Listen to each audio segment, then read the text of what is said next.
going to extend a warm welcome to Colin McGowan, who is the owner of Hamilton Accies Stadium and surrounding property. He's also the trustee of children's charity Blameless, which is dedicated to helping children and families of people suffering from addiction.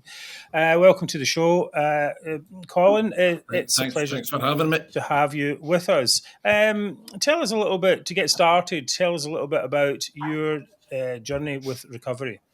Well, I've been personally 40 years in recovery. I get sober through a 12-step recovery program, and I've never forgotten the differences that's made in my life. So I've dedicated good parts of my life to carrying out 12-step work and helping anywhere I can in the field of addiction.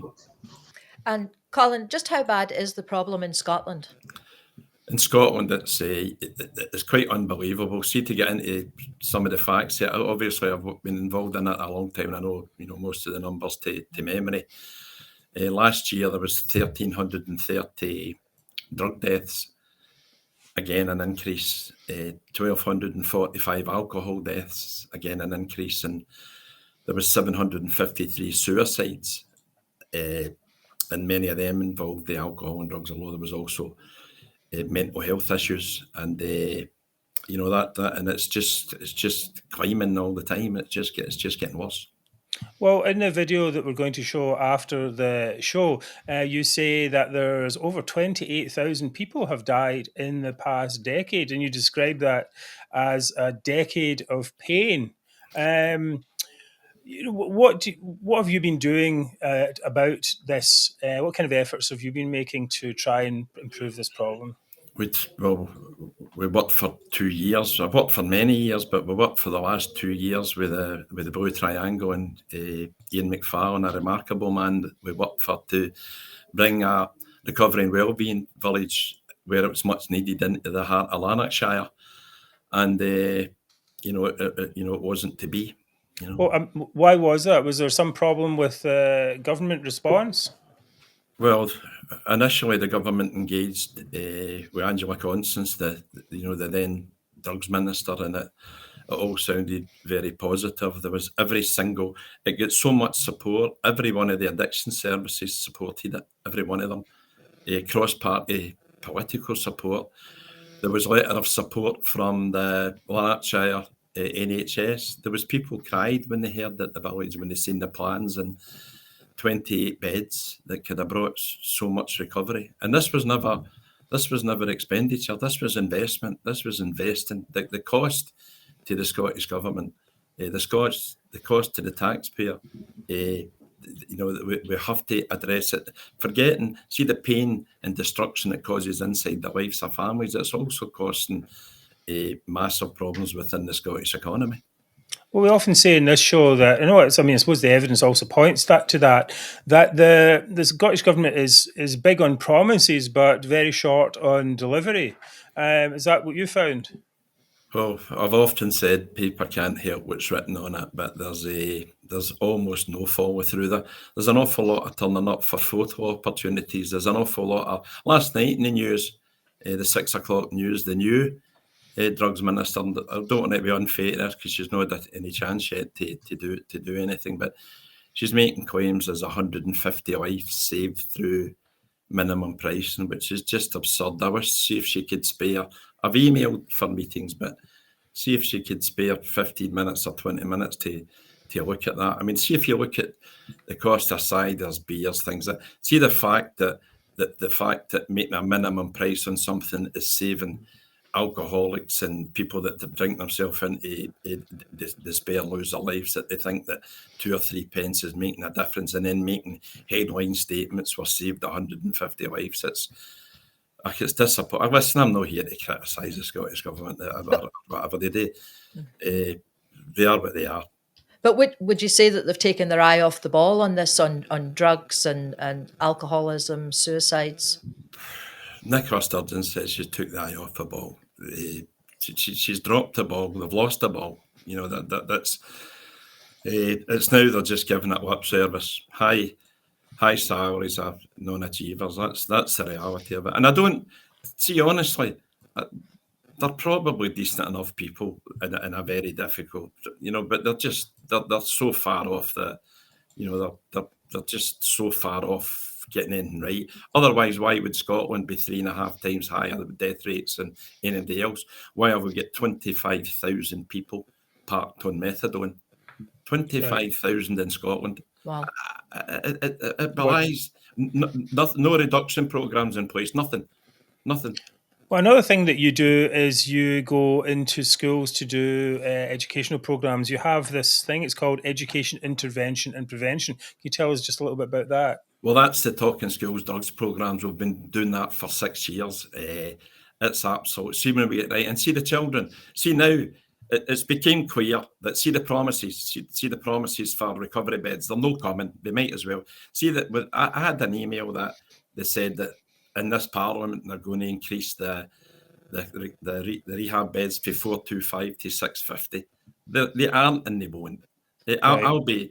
If for as long as God spares me, I'll be monitoring what they're doing. That will never happen. So see, based on that, it has to be intervention and prevention, education, intervention and prevention, because we can get right into the schools and see the kids are leaving the schools without knowing the horrors where alcohol and drug can take them. So really, if we can't. And we've already proved we can't supply the beds, and we've not got the Scottish Government clearly does not have a plan. And if they were being honest, see that we've dropped the ball. What does that mean? Say the 1,330 dead, 1,245 dead, 7. I'm sorry, we've dropped the ball. You can't just turn around and say, sorry, I've dropped the ball. That's thousands of lives, isn't it? And thousands of families and children affected. Yeah. See inside a crematorium or at a grave, they say, there's a minute, would they say, well, I'm terribly sorry, but the Scottish Government dropped the ball. What does that mean? I don't, what does it mean? Well, I think we talked with some recovery campaigners before on the show, and it's the same kind of story. They just feel very neglected by the Scottish Government. So I wonder, is there anything that people can do to help your organisation right now? Look, I've tried for so much to try to get funding to do the right things and to help, and see if there was donations come in to help with the Talking Drug Schools programs. That would go a long way, because we have to create something where the kids coming out of schools to start getting on to colleges and into the employment place where they've got a head start, they've got a chance. We go in and we take real life stories. We've also done a book. There's Always Hope. That we give away. I'll actually give you the QR code where you could give it free to every listener. That's got real life stories and where to get help. We've managed to get one into every prison as well. So we can just keep fighting. The Scottish Government, they clearly they're lost. They're not without their battles to fight, and goodness knows.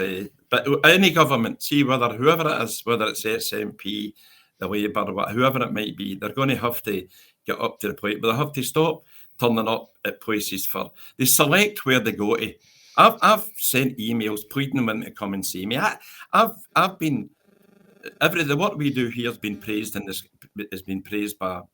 Scottish Parliament, and I send emails to ask for a meeting with Angela Constance or with the new. I can't even get a meeting with them, and I think, see with the amount of work that we've done here, I think we've earned a meeting, because the people, they have to go to the people, see the recovery people, the people that's been down the journey. We've got intellectuals and trying to understand something they clearly don't understand. Yeah. They can't, see, if you don't understand a problem, you'll never be able to fix it. There's no any point in criticising them. I think if they're see the death rising, how much success are they having? There's how much success they're having. 28,382 deaths in Scotland. 28,000. You could fill this football stadium 5 times. 5 times. It's terrible. With the lives lost. It's very sad. I'm sure our viewers would like to be able to help. So you have a crowdfunder set up, right? Yes, people. So we'll show the connection for that after this. Oh, thanks for it. I'll get that. Thanks so much. Hopefully, people will be able to donate, because from what you're saying, it sounds like you're having to take matters into your own hands. You can't rely on the government to help. Well, they're sort of leaderless as well just now. So I don't think there's MD I don't think there's anybody driving the bus. Yeah.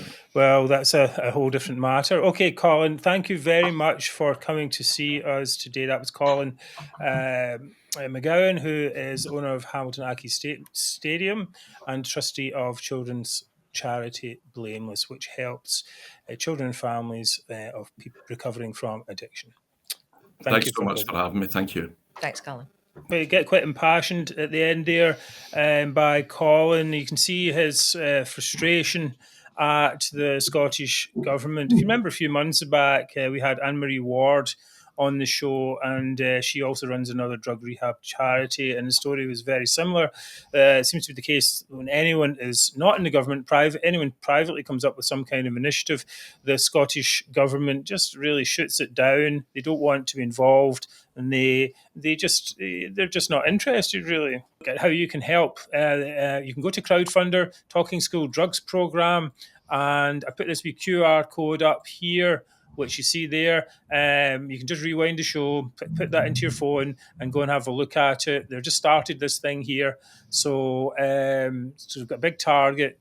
So if you can, anything you can do to help them would be most appreciated. Now, also, Colin mentioned that we were going to show something at the end of the show. We're not able to do that for technical reasons this week, but we might actually just put out his message as a separate live stream anyway. We covered a lot of it anyway in the interview, but be good to see him. I mean, this kind of thing needs as much exposure, really, as it can get.